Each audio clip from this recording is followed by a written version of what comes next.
Türkler Anadolu'ya girdiğinde Anadolu'da kimler vardı? Türkler Anadolu'yu Bizans'tan aldı. Ve Doğu Anadolu'da Ermenilerle karşılaştı Türkler. Kilikya bölgesinde Bizans'ın göç ettirdiği Ermeni gruplarla küçük bir Ermeni prensliği vardı, onunla karşılaştı. Diğerleri ise sadece Rum'du. Biraz güneye inersek kimi görürüz diye sorarsan Süryanileri görürüz. Kürtler? Kürtler yoktu. Yani biz Anadolu'yu Bizans'tan aldık. Yani bir Hristiyan devletten aldık. Bu Hristiyan devletin Müslüman tebaası yoktu. Eğer Kürtler Anadolu'da varlarsa Hristiyan olmaları gerekirdi.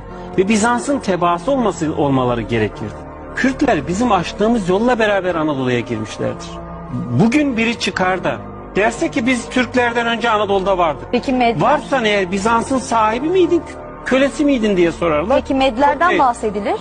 Medler Anadolu'da mıydı? Mezopotamya'daydı Medler. Anadolu'da değillerdi ki. Biz geldiğimizde Med diye bir şey kalmamıştı ki. Ayrıca Medler Kürtlerin atası mı?